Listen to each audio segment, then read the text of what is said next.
Hi, and welcome to the Right to Remain Silent podcast. I'm Jim Weber, your host and guide through actual accounts of intriguing and fascinating true crime stories as told by the law enforcement professional that experienced the event. The Right to Remain Silent podcast makes no exaggeration of fact, doesn't glamorize details, or sensationalize reality. The format here is basic. Real stories from real cops. Lastly, please don't forget to like, follow, subscribe, and share. Doing this will help me continue to provide you, the listener, with captivating and relevant true crime stories. Now, let's listen in on today's episode.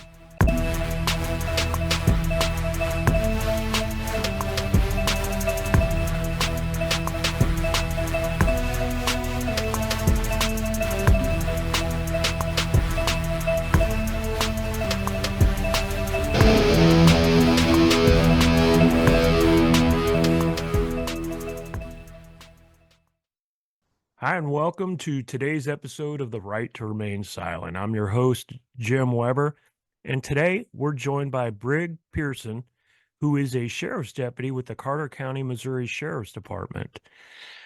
During today's conversation, Brigg is going to discuss the shooting incident that occurred on August 16th of 2019 in Carter County, Missouri.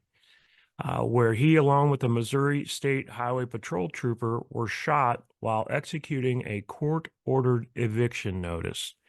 Brigg, good morning, and I appreciate you being here to share your story. Good morning, and not a problem. I enjoy sharing my stories. It is an interesting story. It's an unfortunate one, but it's very interesting, and I'm personally glad to see you're persevering and overcoming this. So what I want to do is I like to read each guest bio so listeners have an understanding of what your background is, and they know a little bit about you as we get into your story and discuss your story. So is it all right if I go ahead and read your bio? Yeah. All right, good deal. Brigg Pierson was born in Springfield, Missouri, and grew up in both DeSoto and Houston, Missouri. He currently resides in Mountain View, Missouri, with his wife and two children. He started his law enforcement career in 2012 and graduated from the Missouri Sheriff's Academy. After graduating from the academy, Brigg initially worked as a hospital security officer before being hired as a patrol officer in Mountain View, Missouri. Brigg left law enforcement for a short time and later returned on a full-time basis with the Carter County, Missouri Sheriff's Department, as well as working as a volunteer firefighter with the Mountain View Fire Department and as a reserve with Mountain View Police Department. Brigg worked at both the Sheriff's Department and Fire Department from June through August of 2019. I believe he actually worked at the Fire Department a couple of years prior to that as well, until being shot in the line of duty. As a result of this shooting, Brigg is disabled and unable to work at full capacity due to the injuries he received during this shooting incident. Brigg, hey, again, I wanna thank you for being here, and I appreciate you talking about your story today. Okay. You're welcome. No problem. Hey, could you tell us? I like to ask each guest why they got into law enforcement. What caused Brigg to become a sheriff's deputy, to get into law enforcement? Uh, so I had a pretty rough upbringing, like a lot of law enforcement members. A lot of abuse, and my thing is, if I can save one or two people from going through what I went through, my career is a success.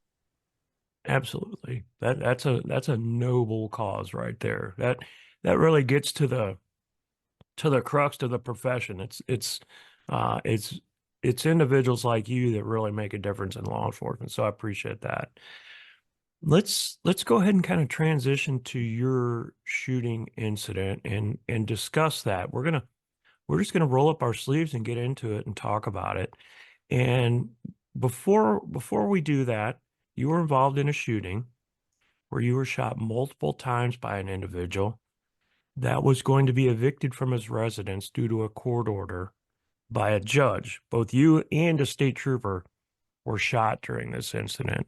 So at this point, I'm going to turn this over to you. I'm going to kind of give you the floor and let you walk us through the incident, you know, maybe starting with how you got involved, how it unfolded, who was there at the scene, what specifically happened during the shooting, and the aftermath. Well, and by that I mean your injuries, your recovery time, any charges on the individual, trial, sentencing. So I'm just gonna turn it over to you, Brig, and let you walk us through it, okay?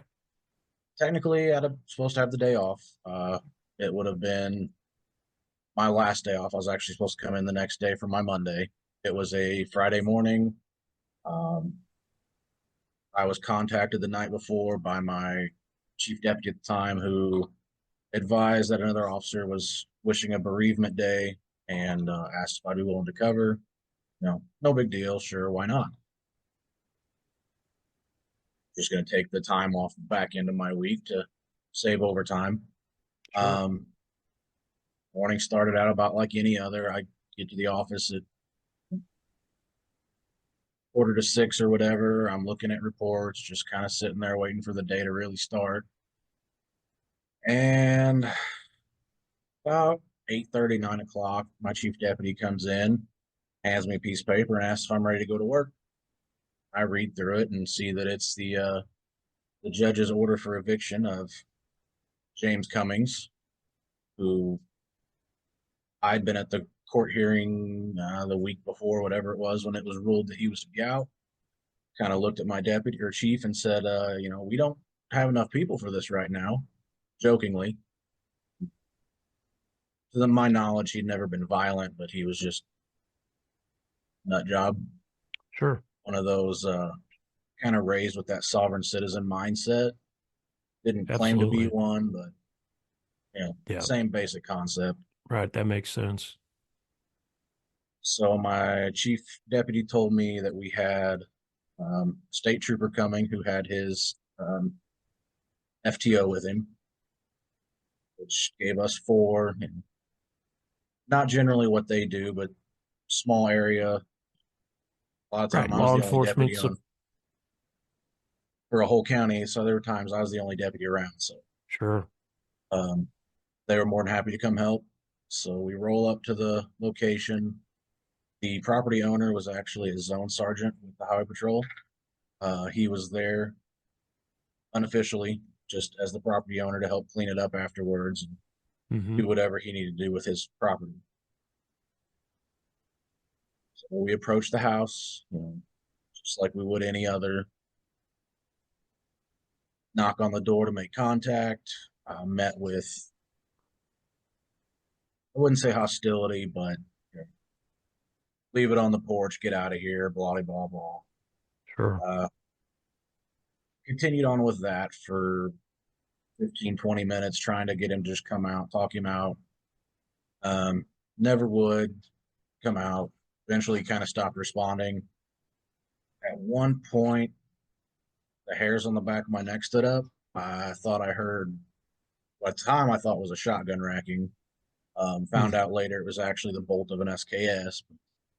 I remember telling my chief deputy, I wouldn't stand in front of the stairs. You might take a step one way or the other. Obviously, he listened. But, once we realized that we weren't going to get him out verbally, chief deputy went and talked to the property owner, said he was going to destroy the house anyways, so go ahead and kick the door. So I stacked up on the north side of the door. My chief deputy was on the south side. Um, I had a bad leg. Sorry, my dog's being weird. Uh, Bad leg from 2 years before law enforcement, or going back to law enforcement. I was actually hit by a truck and pinned to a concrete wall, an Oh automotive shop. man. Wow. So I had a bum leg still. So I was going to mule kick, grab the door handle, kick behind me. Gun was holstered because the porch was in such disarray. I was ready to catch myself on a pillar if I met resistance. Mm-hmm. As soon as I kicked the door, shots fired. Um, Immediately. yes, Okay. absolutely immediately. In trial, watching, going through camera footage, it was half a second. I mean, the moment the door opened. Sure. Um, I remember standing there thinking he missed. I had a burning in my hip. Thought he grazed me there. Um, and then I fell down and was thinking to myself, he didn't miss. I'm in trouble. Found And out and later, you're in the doorway there on that porch, correct? yes, Okay. I am prone on the porch. My body cam fell off as soon as I fell. Had the crappy little clips on the back. Mm-hmm. Watching camera footage later, it was actually pretty quickly that I fell. When going through something like that, your brain slows it down. After I went down, lots of screaming, lots of yelling. Um, I locked onto one voice, which I mentioned his name, but he's with the task force. Uh, just saying, you got to get off that porch. You got to fight, get off that porch. I remember rolling off the porch, which was a good, 2.5 foot drop. So it knocked what little bit of wind I had left out of me. After I was off the porch, he's still screaming, you got to get out of there, crawl, get to me, come on. So I tried crawling, couldn't use my legs, didn't know how bad they were, nothing. I just knew they weren't working. So I started pulling the best I could with my arms. He said later on, after a few pulls, he realized I wasn't going to get very far. So he ran out from his cover, grabbed me, and pulled me back. This trooper did. Yes, Yeah, the and drug task force. yep, and I'm not gonna get into and identify him, but I think it's fair to Yeah, mention his first name of Jason, and I yes. think Jason was instrumental in getting you out of that scenario. It sounds like in the discussions you and I had prior to today, it seems like he's that voice that you heard, and he's that guy that got you to a safer location. Yep. And I will add in here, before I rolled off the porch, when I realized I was hurt, um, I made sure to let everyone know that I was on blood thinner. Okay. I'd had a bunch of blood clots in my leg from truck incident, so I was still on blood thinner. So that's when I heard it in my chief deputy's voice, like, "Oh shit, we gotta get my guy out." At this point, how many times were you shot? Uh, so later on, we found out it was between 5 and 7. I ended up with 13 holes from an SKS. And that's Um, a significant caliber. That's a 7.62 by 39 millimeter. yep. That's a significant that's not a tiny bullet. I know people who deer hunt with those. They're used in the Middle East as a primary weapon. Right. Uh, I had one hit me in my left side of my ribs, stayed outside the rib cage and came out dead center, pierced my vest in and out. My left and right thigh had one travel through both. Right knee took one, my right calf took one, and my midsection just kind of looks like. Mm, I ended up with 13 significant holes, which is where we start questioning the number of shots. Um, right. no bullets left inside me, very minuscule amounts of shrapnel. So that 13th hole is the odd man out. Mm, There appears to be no exit wound for the one that hit. Either I have bones of steel and it bounced, or who knows. right. Wow, that's incredible. So you're hearing this voice, you roll off that porch, you're trying to crawl away as best you can. And the task force officer, Jason, intervenes, right? Yeah. He comes Go from ahead and pick up from there. So he leaves the safety of his cover to come grab me and drag me back. Um, I just remember pain being drugged. After he stops dragging, I open my eyes and he's checking me for wounds and good laugh here's. I felt like I was about to get teabagged, so all I did was close my eyes and said, God, I ain't dying like this. Right. All I saw was crotch. But short, always good laugh there. Mm-hmm. I will add one went through me and then hit um, Trooper Caleb McCoy in his back shoulder, right shoulder, and his vest was able to stop it. I was Did like I hear telling that right? It went through you and impacted him? yeah, I like to say Wow. I was a nice guy and slowed it down for him. Yeah, you did, definitely. Um, few jokes have been made there. I'll leave Hmm. those out, but as to which hole they went through. Sure. Uh, Shortly after Jason pulled me to cover, I remember uh, another officer or two. Things are foggy, but grabbed me, Sure. drug me through the brush down to the ditch. Where I remember my sheriff, and he was a jailer at the time, but he later became a deputy for us there who were waiting for me. My sheriff's concerned, this is his first time having a serious incident like this to one of his deputies. Sure. The jailer's still in the academy, so I don't know how it hit his mind, but Hmm. I remember getting thrown onto the ambulance. Uh, our vests velcroed on either side. I remember popping Velcro and throwing it over my head. But then I realized my wife had just started a new job and was still pretty new to her new cell phone number. So I couldn't remember either one. So Hmm. I threw my vest back over to get my phone, and it's just absolutely shattered. I kept it in a breast pocket, and there's nothing left. So I just kind of tossed it, threw my vest back over. Um, I remember the EMT's eyes going quite wide as he looked at me and saw blood pooling on my chest. Um, So these EMTs are evaluating your injuries there at the scene, and that yes. can't be a very good feeling. You just going through what you did and seeing an EMT with a look like that on their face. Yeah. It didn't really click then that, he was just kind of in awe of how bad it was. Hmm. Then I remember them closing the doors and taking me to the Van Buren little small dirt airport, basically. Okay. So they go immediately from the scene to this little airport. Yes. All right. Now, you had mentioned a little bit earlier, and then in previous discussions we had, that it was almost like slow motion. Like as you're going through this event, it's almost like it's happening in slow motion. Is that accurate?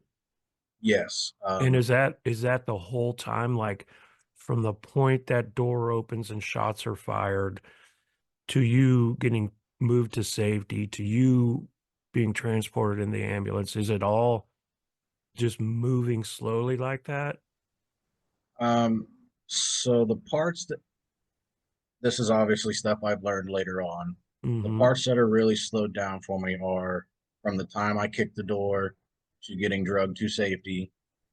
Um, I'm assuming my time in the ditch to being put in the ambulance was probably faster than what I remember. And then after that, time's just kind of time. Mm-hmm. Nothing really stands out to me as different. Okay. Um, yeah, I mean, obviously, when your brain goes through something like that, it takes a second for it to start registering what's going on. Right. Right. Okay. So the ambulance transports you to this little airport in the Van Buren, in Van Buren. What happens from this point? Um, the helicopter, I remember hearing it land after we got there. Um, they moved me out of the out of the ambulance onto the helicopter's gurney. I remember one of the flight medics, hey, you've got a really bad leg injury. I'm going to have to put a tourniquet on it, which clearly, whatever you do, what you got to do. Right. Are you That in and is, out of consciousness at this time, or are you alert the entire time? I am awake and I am alert. Okay. Um, Okay. that tourniquet is probably top three worst pains from the whole incident. Mm, The tourniquet, I'd almost bleed out before I let someone put another tourniquet on me. It's rough. wow. And every Wow. time you think it's done, there's just another crank. Mm, But they do that. They don't want my gun on the helicopter, but they can't get my gun out of my holster. They're not trained with the level sure. twos The or retention threes. levels. So I'm unholstered my gun and as safe as I could handed it off, and I hear it being emptied. And all I can think at that time was, I don't know what I was already shot with, but if one of those rounds goes off, that's a 40 cal Mm, Hornady red tip, and that's going to hurt. absolutely. Oh man. Then I get loaded in the helicopter, um, take off. I guess they'd originally said I was going to Poplar Bluff, but Hmm. once they realized the extent of my injuries, St. Louis was only option or closest option for true trauma. Um, I remember, the flight medics doing their thing. They've got the headsets on. They put one on me. They turn mine on to talk to me and then shut mine off.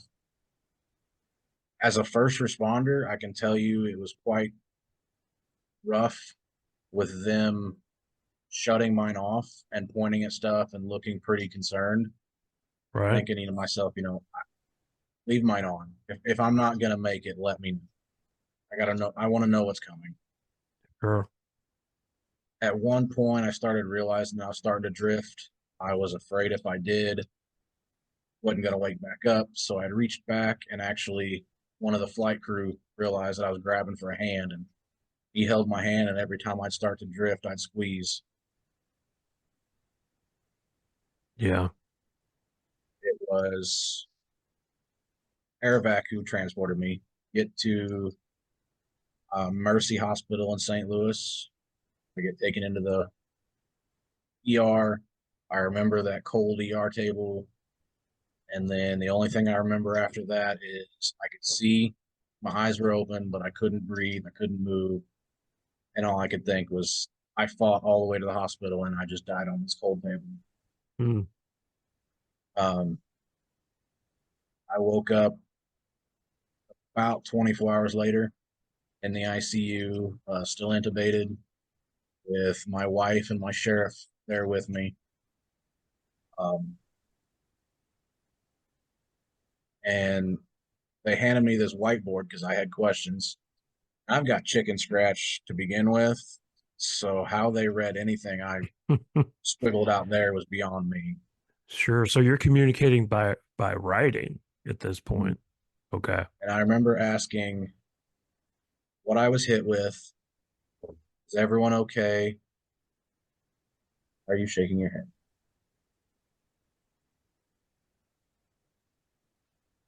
First questions were, and did we get him? Were my three initial concerns. Um, Gotcha. and again, how they figured out what was on the whiteboard is a testament to my sheriff and my They wife. said, "Are you a doctor? Your handwriting is equivalent." I made doctor's writing look good, I think. Um, Well, that shows your mindset, your mentality there. I mean, you've gone through an incredibly traumatic event, being shot numerous times with a high caliber weapon. You're in the hospital for an extended period of time, and your thoughts are, hey, did you guys get him? So that kind of shows your mindset, your fight. um, Rick Stevens, who was my sheriff at the time, likes to always mention that after being taken off the intubation tube, one of my very first questions or things I said was, I'm sorry. Hmm, And when he asked why, I told him, you're going to be short staffed. Oh, wow. And it just, to this day, his mind is blown. That's where I was at. Yeah. Yeah. Well, I don't know that a lot of people would have that thought. Um, and that's a testament to your will there. Um, so I spent, I think it was about 3 days in the ICU before getting moved to the step down unit. Lots of people in and out of the room. St. Louis City and County always had someone out, one or two guys outside my door. Yeah, you mentioned Just that, and I find that fascinating and reassuring to know. I mean, you're law enforcement, but you're law enforcement from a completely different part of the state in a very rural area, and you're transported up to the city, St. Louis, and your law enforcement brothers and sisters show support. That is heartwarming to hear that that happened. and the amount of support is just absolutely humbling. I I couldn't begin to count how many officers from a couple counties over coming to say hi. They heard about what happened, just wanted to Hmm. meet me. So yeah, they're just mind-bogglingly That's impressive. That heartwarming. and that's great to hear. That is great to hear. Let me Um, let me oh, go ahead. could I pause you for a second right here, and then could we circle back to just you mentioned that the trooper was shot. At this stage, well, maybe at this stage you don't know while you're in the hospital, but what did you find out about that trooper's injuries? You were shot, seriously injured. That trooper was shot. What was that trooper's situation? Um, so as I stated, his vest did stop it. Hmm. Still caused a lot of bruising and trauma because that's Okay, still a lot of kinetic impact. sure. To the best of my knowledge, last I knew, he still has issues with some range of motion and strength in that arm. Okay, Everyday tasks. So I think putting on his boots and tying them was still an not the most issue. comfortable thing in the world to do. Sure. Okay. All right. Well, I kind of interrupted you there. Let's circle back to where we were. You're in the hospital. You're there for a certain amount of time, and law enforcement is showing their support. So, how long were you in the hospital? And I found it interesting. You had mentioned previously that although you were seriously injured, there were no major surgeries. Is that right? That I occurred? actually had no surgeries from the initial injuries themselves. Um, Okay. because everything was through and through, they left it alone. They wanted it to heal from the inside out. They kind of packed and covered the entrance and exits, but that was it. Okay. No bones were hit or damaged. No vitals were hit. Just That's amazing. That's no you one, you had a guardian angel there watching over you. definitely. All right. I So would like you're to mention here St. Louis has a police wives organization. And for anyone who thinks they're going to be dumb, those are not the ladies to mess with. They kept every single bit of media outside of the hospital. They gave my wow. wife a ton of support the whole time I was there, up to, doing laundry for her.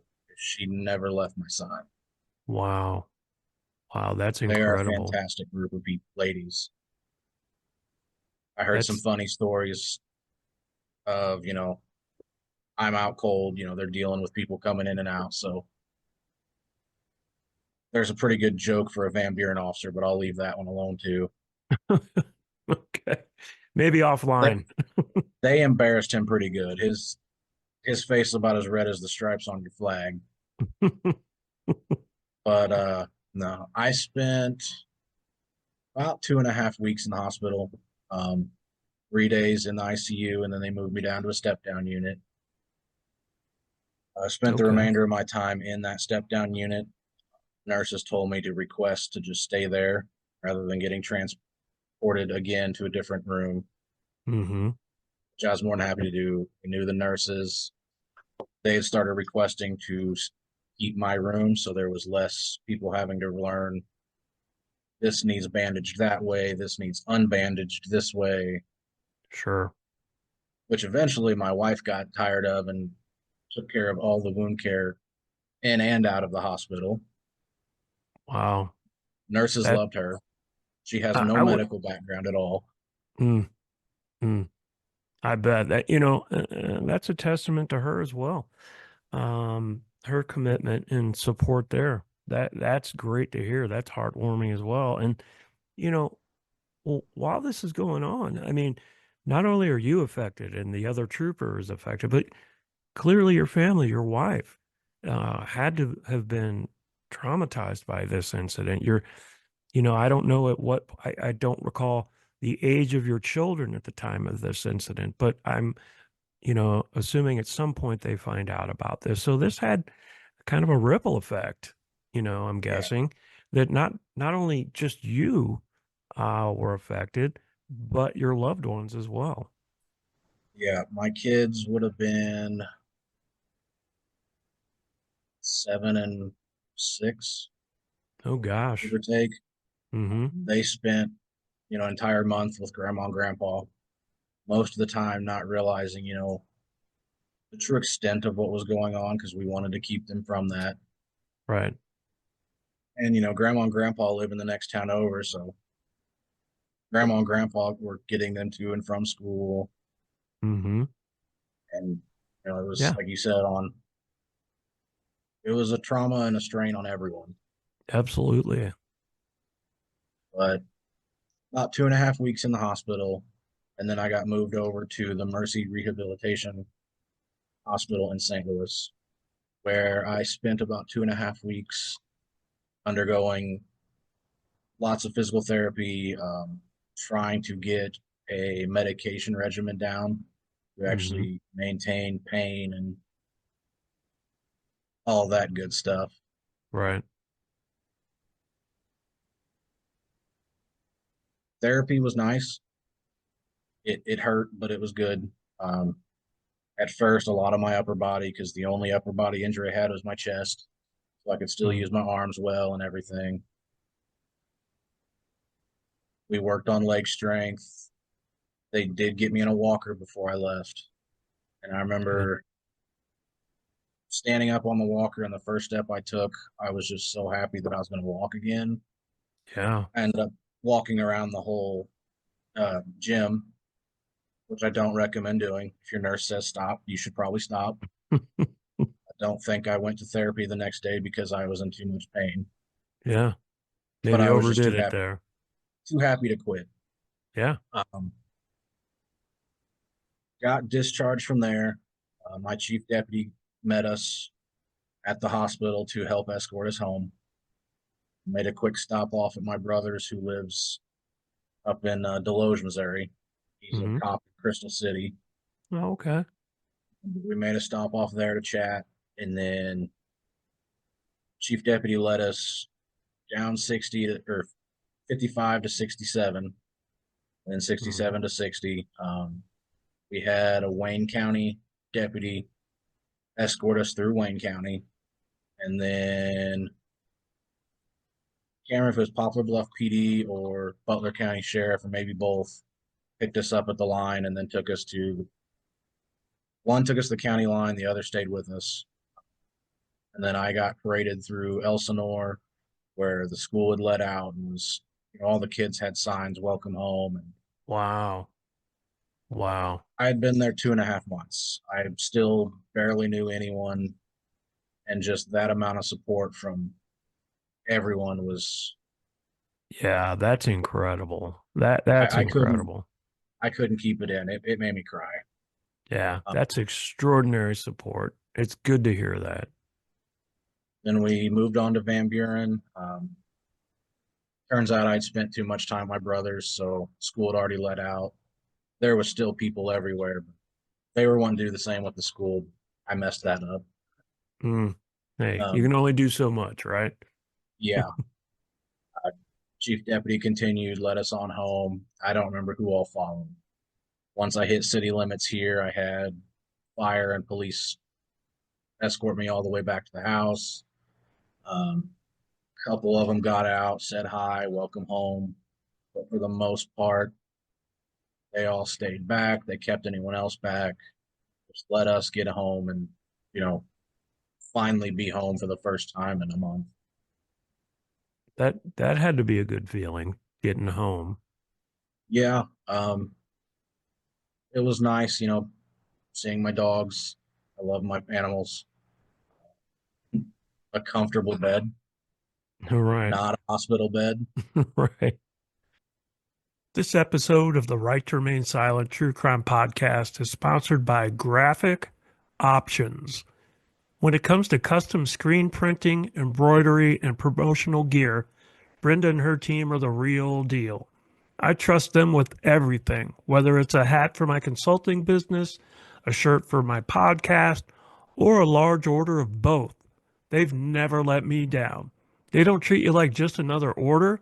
They listen, they care, and they make sure you walk away with something you're proud to put your name on. You have the right to great service and quality, and that's exactly what you'll get at Graphic Options. Visit graphicoptionsonline.com. That's graphicoptionsonline.com and let them know the Right to Remain Silent podcast sent you. The kids were good to see too, as my wife keeps staring at me. They may be pains in the butts, but I love them. They're Yeah. my pain in the butts. Yep. Uh, so from there, I continue with physical therapy. It's in the next town over. My wife's working. The only income we have is hers, and then my work comp checks. So my father-in-law drives over, picks me up, takes me to physical therapy, hangs out for an hour, picks me up, takes me back or brings me back home. Then he goes Mm, home. Still taking a lot of his time. He was a godsend. sure, it Uh, sounds like it. Work comp, they wanted an in-home nurse. My wife said to hell with that. So we had one lady come in on Sundays to document how my wounds were healing. My Hmm. wife still just took care of everything. Physical therapy progressed slowly, but quicker than I really thought it would. That's good. We had several months in, we just needed a break, so we took a trip to Springfield, went to that wild animal safari in Stratford, Is that and the I one had off 44? yeah, Is it? Okay. Yeah, yeah. the drive through with all the animals. Sure. That's a Really good cool change of place. pace. Really cool place. I recommend anyone with kids go. All Drive right. yourself. Don't take the bus. The bus All goes right. to. All right. All right. Um, but they've got a walking portion, and I'm there with my walker, and slow as can be. They actually had really cool canes for sale. They were solid oak with the horn off a workhorse harness that was polished up and on top. Hmm. So I bought one of those and threw my walker in the car and learned how to walk with a cane right there. Wow. And Now, went is back that to this. something? I'm sorry to interrupt. Is that something? Do you walk with a cane still Yes. today? Okay. I get around my house and inside places that I'm familiar with, I will go without it. Anytime I'm outside, though, with the neuropathy in my ankle and my foot, it's just not safe. Mm-hmm. I could step on or roll something, and by the time I catch myself, it's too late. Right. Right. Um, and honestly, I'll be surprised if I'm ever able to get rid of it. Yeah. Is My that physical therapist, oh, go ahead. is that are you comfortable discussing so like your long term or and even your current physical condition, you're you have to walk with a cane, you have neuropathy. Are there additional issues that you have physically? I mean, I know that's more than enough to have to deal with, but are there additional issues from the shooting Yeah, uh, I live with physically? constant pain. Um, they give you that 1 to 10 pain scale. I tend to live around a 4. It Mm, spikes up to 7, 8, depending on weather and what I've done physically. Bad weather will cause some of the wounds to start hurting again. Get a mm-hmm, lot of pain in my chest when bad weather rolls through. mm-hmm. I can't I can't walk very well. I can't do things with my children, so Sure. just a lot of physical limitations. Yeah. And I hate to hear that, but I'm so glad that you're here, that you survived that. My left hip has issues. Um, about a month after I got home, a abscess about the size of a baseball had formed in my left hips. Mm, That displaced a lot of muscle, and that hip's just never been the same. mm-hmm, So there were 4 different benefits held to help raise money to help get us through. mm-hmm. Carter County had one. Here, Mountain View had one. My hometown of Houston, and my grandma lives in Kabul, Missouri, and knows everyone, and everyone knows her, so they held one. That's outstanding. We got pretty substantial help from the communities. We budgeted it for a year because at the time 6 months to a year, and I'm good. I'm going back to work, and that money helped us get through, helped clean up some debt to make it easier to continue through, helped us get me a new vehicle because I was driving a standard and I can no longer drive a 5 speed, so I Mm, can't feel the pressure in the throttle anymore. I hate it. The car got much better gas mileage, but at the same time, I got a pretty nice truck, so that's I good. shouldn't complain. Yeah, that's a positive. Um, this whole time, physical therapy's going 2, 3 times a week.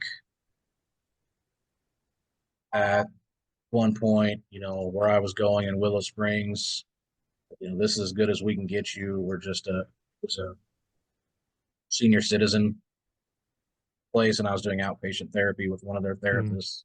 mm-hmm. So, they're limited as to what machinery or equipment they have. And Sure. they did excellent. I loved my therapist there. She was super awesome. What they could do plateaued. So they sent me to West Plains to a physical therapy specialist there, where I continued for another 6 months or so. Eventually, physically plateaued. This is as good as you're going to get. Done everything. We've helped you get some range of motion. Unfortunately, we just don't see you moving past this. Mm-hmm.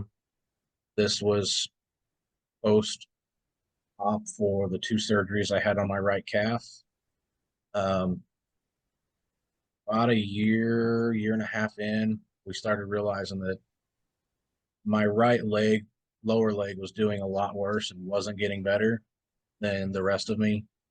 So they started sending me around. I ended up at a nerve specialist who did a nerve conductivity test, found out I had pretty substantial nerve problems in my lower leg. Sent Mm, me to a surgeon who attempted a nerve decompression. So cleaned out a lot of scar tissue in my calf and in my ankle, hoping the nerves would regenerate. Gave that about another year or so. Excuse me. Uh, then we went in and he attempted a nerve graft, my calf. Once he got to cutting, he realized that the dead part of the nerve was just too long. He had 2 good pieces. He put one on each end, and later on, he told me they might find each other when I'm old and gray, but he said, don't cross my fingers. mm-hmm. So probably, my neuropathies the rest of my life. So, I Yeah. plateaued from there. Physical therapy just declared me maximum medical improvement. There's no more physical therapy in my future currently or anything. I'm just Okay. anything I can do on my own, basically. Sure. Okay. Uh, It wasn't until almost a year after my injury that PTSD hit. I was fine. Other than pain, nothing had changed. I was still myself. And then I just woke up one morning and it was like a light switch had clicked. Hmm. And I called my sheriff and apologized to him and said, I need help. I don't feel, I'm not okay. Yeah. So, yeah, That's a substantial step right there, recognizing there's an issue and then admitting it and pursuing like yeah. some assistance. And I knew at some point it was going to hit, just didn't expect it to be a light switch. Hmm. But he instantly got on the horn, started talking with work comp, trying to find me a therapist because, you know, your local family therapist isn't going to do the job. Right.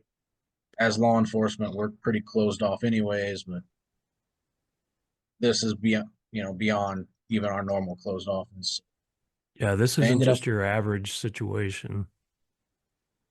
they ended up finding me a therapist in the Mercy Rehabilitation Clinic of all places, who had been treating PTSD since Vietnam. Mm. Great guy, love him to death, and he worked with me until work comp said, "You're as good as you're getting that way, so we're going to quit paying for this." I saw him for a year and a half, maybe. It helped. I was doing better for a while. I'm 5 years in, a little over now, and looking at therapy again. I feel myself kind of sliding back down the hill, Sure.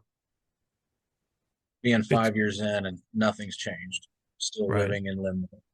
It's good to recognize. It's certainly good to recognize the situation where you're at. And I certainly encourage you to you know, pursue assistance in that situation. So good for you. I mean, this doesn't just go away. This is an emotional, mental, it has a great effect on your spiritual condition as well. So kudos to you for recognizing that and pursuing a solution. Um, Mental health's, a real big thing I've always dealt with and been a part of. So therapies, while I don't like to talk about myself, I'll listen to anyone who talks. Hmm. But I also realize that I do need help. Um, Another good organization I'm going to toss a name out here is PCIS. The Missouri State Highway Patrol's got a program. It's post critical incident seminars, and it's all first responders. Room and boards paid for. It's a 2.5, 3 day. Go up there, you tell your story, you talk with like minded people who've been through similar incidents, and it's very therapeutic. Good, But very good. anyone listening to this who's law enforcement, that's definitely something to look into. Mention it Whether again. What is it called? Missouri PCIS, Okay. post critical incident seminar through the State Okay. Highway Patrol. Yeah, I would agree with you. Anybody that even has a hint or a thought that they might need some sort of assistance, please pursue that assistance. And they're very adamant. It's not just, one major incident. It's, you've been in law enforcement 30 years and a culmination of this shit filing. Right. Yeah, Go it can talk be to them. overwhelming. Yeah. Yeah, absolutely. It's unfortunate the incident that you went through. And that certainly is a scenario that I think would call for some sort of assistance in your journey to recovery. But like you just said, you can be, there are studies out there that say law enforcement officers are exposed to so much negativity and see and experience so many things that they can oftentimes be overwhelmed. And B, suffering from PTSD simply because of their employment. So I would wholeheartedly agree with you that if you're an individual that believes you have any sort of psychological or stress type of disorder, pursue a remedy, pursue that, talk to your friends. Don't be afraid. You're exactly right. Yeah.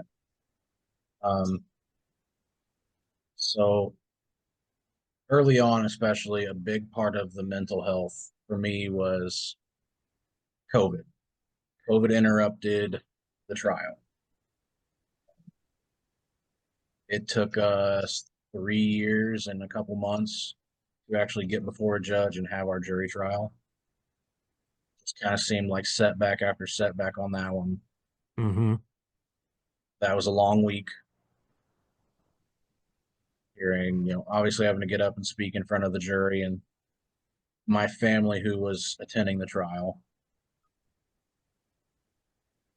hearing anyone else's testimony and seeing that he had no remorse. His facial expression didn't change the entire trial. Hmm. And to this day, he thinks he was in the right. He did nothing wrong. He was Absolutely charged, ludicrous. yes. He was charged with 4 counts of first degree assault, 4 counts of armed criminal action, found guilty on all 8, got life sentence for all 4 first degree assaults and 55 years on all 4 armed criminal actions to run consecutively. He got 320 years in prison, eligible for parole in 114. So if he lives to about 145, he'd be eligible for. Wow. Outstanding to hear the severity of the sentence. Well deserved. That sentence is well deserved for an individual like that. And let me ask real quick if we could circle back really quickly to the actual incident. You know, you were shot, taken um, taken to the hospital, but how did this situation conclude? I'm sure you found out after the fact how that situation that day concluded.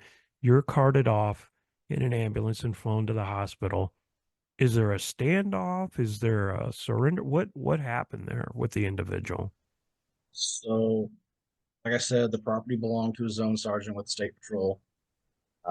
He was there unofficially, but when shots fired, he became official real quick. Hmm. From what I've been told and understand from trial, he returned a few shots to the house. He was the only one that fired because everyone else was looking for cover. We were just all out in the open, basically. Hmm. Um, my chief deputy was ready to go in hard and get the guy, bring him out. My sheriff showed up, calmed him down, told him, he needed to go back to the office and write reports and process and all that. So cooler head took over. James had a infant, just over infant child. They couldn't get a hold of the baby's mother, so they weren't sure where the kid was. So no one wanted to actually go in hard and risk injuring this child. It ended up being a 7.5 hour standoff. Oh, wow. Um, it was a St. Louis SWAT team that actually got him out. I've met one of those SWAT members who arrested him. Great guy. I met him at PCIS. I've actually been to it twice, and the second time he told me he arrested one of my ex-girlfriends as well, so he's one of my best friends. That's a good friend to have right there. Yep. And he came to almost every day of trial. Wasn't able to be in the room because he had to testify, but after he testified, he didn't leave the courtroom. He was there for my support. Where was the trial? There was a change of venue, wasn't there? And it was moved. So Where did it original occur? change of venue, original change of venue was supposed to be Iron County. Um, there was a potential conflict of interest that someone might try to bring up in appeals later on. So we got another change of venue, and we ended up in Jefferson County in Hillsborough, Missouri. Okay. Okay. And again, circling back, you said something as you described the incident, as you described how it unfolded. I just want to highlight the heroic actions of the task force officer, Jason. He was instrumental. And the way you described it is he put himself in harm's way, moving in front of that doorway at one point to retrieve you, to get you to safety. And I just want to highlight that he Without was Jason, I don't think I'd instrumental. be here. Yeah, he was instrumental in this shooting incident. So, um, great job to him. And he had just kind of showed up on a whim. He lived a little ways away and just kind of said he saw everyone there and stopped to see what was going on. Um, no vest, no uniform. Hmm. He was just kind of there. And I thank God every day that he was. Yep, Because without him, absolutely. that's the voice I focused on. He was the one in a spot that I could attempt to even try to get to where he found cover. Jason's special to me. Yep, rightfully so. Heroic actions, and great job to him.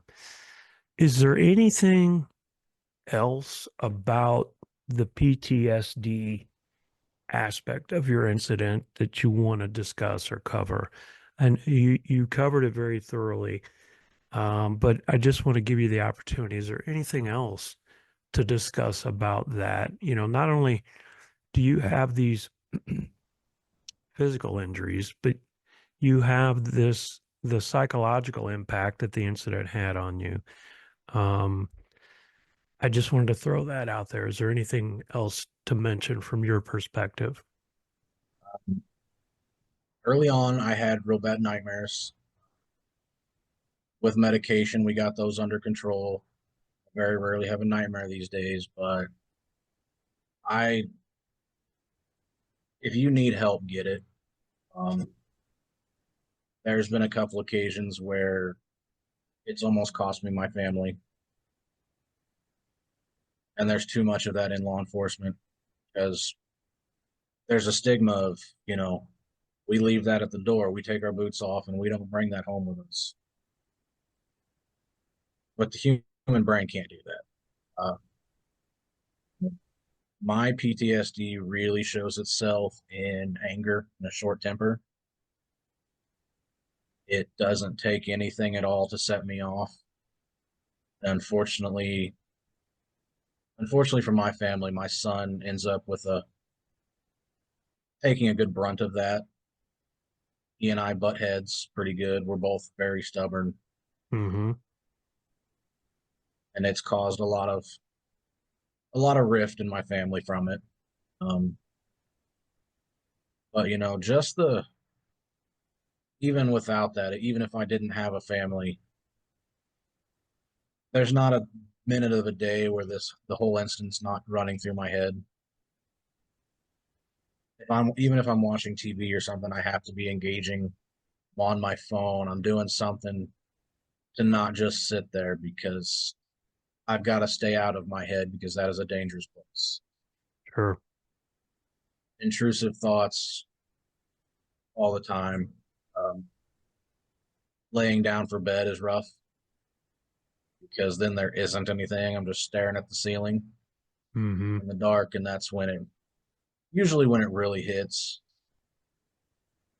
I play on my phone until I'm about to pass out, which makes my wife mad because she has to get up for work and I don't. But um, Right. and that's another big one with I don't know with this younger generation of cops coming up, but I know I was raised with I'm the man of the house. I'm supposed to provide and support my family, and I'm 5 years into work comp, which for anyone unaware is 2/3 of your wages from when I was hurt, not if any raises or anything. So I very minimal support that I'm providing. I feel like a burden in more than anything these days, which adds to that stress and that PTSD. Well, just hearing about your family and how supportive they are, especially your wife and your children, you shouldn't feel that way because you survived this incident, you're alive, and you're able to spend time and continue to live your life with them. I completely understand what you're saying. But just hearing your story and hearing how you talk about your family, I'm confident that they are extremely supportive and loving of you. So um, please don't feel that way. And I try, but you know, Yeah. it Yep. just It's kind easy of for an outsider looking in to say something like that. I completely understand that. But just know that they're so will fortunate. plug You're in my so laptop here. okay. Just know that they're quite fortunate and you're quite fortunate that you survived that incident. And again, I think we're kind of nearing the conclusion of our conversation here, but I think I again want to stress the importance of if if any listeners out there, if you believe that you or somebody that you love or somebody that you know in law enforcement is affected by PTSD, don't hesitate to ask for help. Um, there used to be this stigma where people were embarrassed or afraid to ask and pursue assistance. Well, that shouldn't be the case. If Uh, there's a problem, find a solution. And there's a wide variety of crisis resources out there, PTSD support groups that are available to folks, and they can simply Google that, yeah. and I just wanted to throw that out there. Um,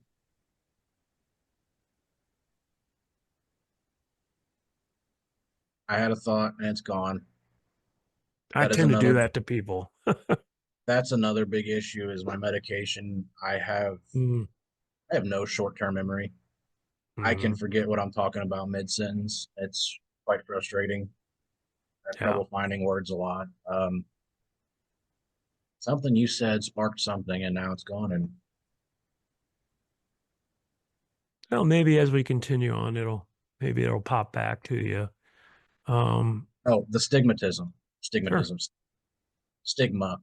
You know, like like we both said, and that was crammed in my head in the academy. They were very adamant on, you don't bring anything home with you. You leave it all at the office or leave it all at the door. And that's again, that's not possible. Right. And as you said, there's a stigma of people afraid, I'm going to be seen as damaged goods, get fired, and that's maybe many years ago, but these Well, days you need help. If you need help, you need help. right. Yep. 100% agree. 100% agree.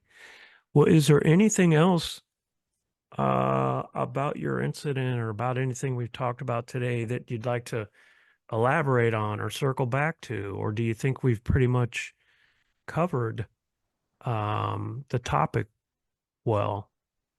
Uh, so circling back to St. Louis having officers outside my door. Um, Originally, they had asked for that um, because of James's family. His brother and his father tried to run a roadblock the day Hmm. of the incident to get to the house. They were actually removed from their vehicle at gunpoint because of it, which leads into his mindset of the whole thing. Listening to jail calls and trial, his mindset of he was in the right. This was an ambush. That this wasn't a spur of the moment. You know, when I turned and make entry into this house, he was in a low ready position with a long gun. I remember distinctly seeing that. But again, into his family, Jefferson County transported him, half a block from the jail to the courthouse in a Bearcat, the Mm, big armored SWAT hmm. vehicle, because his dad was there and they didn't want him trying something stupid. Yeah. That was a cowardly attack. You said it. You hit the nail on the head. Ambush by an individual. And that And just shows his mentality. to the point where when during their investigation, he actually had a hole cut out in the floor of his laundry room where he was hunkered down in with his firearm. So During your incident? yes, Wow. so he had a backup location to fall to. Hmm. None of Yeah. this was just spur of the moment. It had Yeah, all there been was there. yeah, there was some pre-planning and forethought put into that. Unfortunate, but very fortunate, very fortunate that you survived. I'm so appreciative of that. It's it's nothing short of a miracle. We don't. Hmm. No one understands how I sustained injuries, where I sustained injuries with the caliber, and didn't suffer anything worse. How both of my femoral arteries were missed. The bullet didn't puncture my rib cage. No one understands. Yeah. Well, um, my thought is this: there was a guardian angel watching you that day, and there was a reason that you survived this. You know, it might be hard to determine after what you've gone through and experienced to try to determine exactly what that reason is. But there's a reason that you survived that. Clearly, to be with your family, your wife and kids, but I think there's more to it. There's a reason that you survived this, and it's just quite fortunate. I'm Most days I'm happy to still be here. Yep, good deal. Well, Brig, I want to thank you again for sharing this story, for sharing this with us today. I am grateful. I can't say it enough. I'm incredibly grateful that you survived this attack, and I'm incredibly grateful that you shared your story with us. This lets people know what we as law enforcement go through, what some of us encounter, and the struggles that aren't shared with people. So I'm appreciative that you shared your story, and I'm appreciative that you have discussed your insights on PTSD. Um, I'll end with this. It was an honor to talk to you. And I again just want to thank you for sharing that experience, Brig. Yeah, no problem. I Actually, it's therapeutic. I enjoy sharing. I appreciate you having me on. Good. Absolutely. All right. Well, thank you, Brig. And I'll close with this. I'd like to transition to the listeners. I appreciate folks listening into the program here. And I just want to ask and remind folks to please like, share, subscribe, follow the my social media so that I can continue to bring you top caliber guests like Brig Pierson here. Um, and I thank you for listening. And again, one last time, thank you, Brig. And to You're the welcome. listeners, yep, to the listeners out there, thank you. And everybody stay safe. The Right to Remain Silent podcast is brought to you by Streetwise 360 Studios. I would like to again thank today's guest for sharing the story right here on the podcast. Please remember to like, follow, share, and recommend us so that I can continue to bring you high caliber guests sharing their experiences, just like we heard today. If your law enforcement agency is interested in training provided by Streetwise 360, or if you know someone that has an interesting law enforcement story to share, please contact me via the website www.streetwise-360.com. www.streetwise-360.com.